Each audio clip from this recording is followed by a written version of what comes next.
welcome everybody. Today we're talking about Your Monster.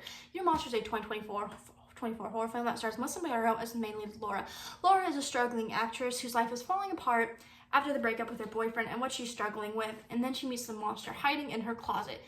So without further ado, before I go into this review, I do want to say this type of movie will not be for everyone. And I landed in the camp of I enjoyed it, but it will not be my 5 or 10 of the year, but I still think it's a pretty solid movie. So with that being said, let's go into pros. And the first pro I want to give it is the theater elements used throughout. I really enjoyed these theater and how they use it throughout the movie. I also really want to say I really enjoyed the characters and the acting performances we got in this one a lot, especially Melissa's character and the development we got of Melissa's character. I also enjoyed the ending of this one a lot. I really felt like it was the perfect ending for this kind of movie. I also enjoyed that this movie was the perfect length time for a type of movie like this. It didn't feel too short, it did not feel too long. It was the perfect mix of runtime for this type of movie. But those are really all out for my positives, and I do think it was shot well. But that's all my positives. And I only really have one big mix, and that is the comedy did not work for me. There was a very few moments that did work for me, and I appreciate a little bit of what they were going for. But for the most part, the comedy did not work for me. I enjoyed certain things that they did, but not a lot when it came to comedy. I enjoyed the performance, kind of how unserious the monster was in the beginning as well. I felt that was actually very enjoyable to watch. I enjoyed that part, but that's really kind of where my enjoyment for the comedy stopped, because that's the only thing I really liked about the comedy of this movie, and it just was a big thing, so it's more or less a mix for me. That's really the only mixed element I have for this one, because I really did enjoy it, but I really only have one negative, and that is just some parts of the movie.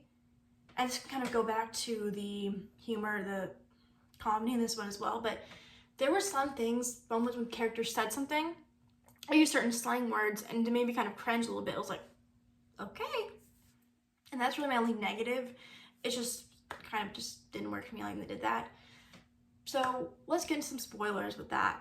The main spoiler here would be just the ending. By the way, I love the ending of this. I like that you saw the performance, and while she was performing, you saw the murder of the ex happen, and that made me really enjoy it. I really enjoyed that they ended it at that note.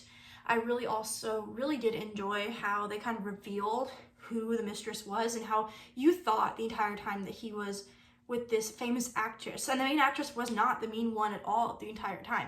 She was the one who was like, that didn't happen. And I really liked how they teamed up and how they kind of use that small thing of just making you believe something the entire time. And maybe it was me who didn't see it, but I did not see the best friend as the one being betrayed the entire time, because I really thought it was this main actress. So I really enjoyed how they kind of played with that. I also just really did enjoy kind of how Melissa's character went from just shy, and she got more and more mad, and just to the end where she starts exploding and just yelling in front of everyone all she's been wanting to say and holding back, that kind of scene, and to the end where she just takes over the entire play and just doesn't care about messing him up. And I just really enjoy that development. There were a few moments in the beginning where I truly did not really believe personally that she was scared, and I was like a little spotty in the beginning with that kind of performance. But with the exception of me not really believing she was scared, I enjoyed the rest of her performance in this entire movie. This was a really solid movie, and may I say it's not my top 5 or 10 of the year. It's not a bad sign. It's just I enjoyed this one. It's just more or less not my favorite type of horror. And a big part of why it goes down for me a little bit here is the fact that I didn't really get majority of the comedy, or when they use slang words, it was just kind of like a why would you do that kind of thing. Because I enjoyed what they were trying to say about the breakup and how just kind of destroying it was. And even the point where he was saying like, I want you to make it feel like this, and he was describing exactly what she was going through, I found really kind of funny. But just some things brought it down like that, because this was a really solid movie. Overall, I did enjoy this one a lot, and I appreciated it a lot. Let me know what you guys think. Did you see Your Monster? Do you plan on seeing it? Personally, I really didn't know about it till like 5 days ago when I decided to go see it. So let me know what you guys think. Did you like it? Not like it? What are some things you liked about it or didn't like about it? Comment down below, and I will see you guys soon with a brand new video.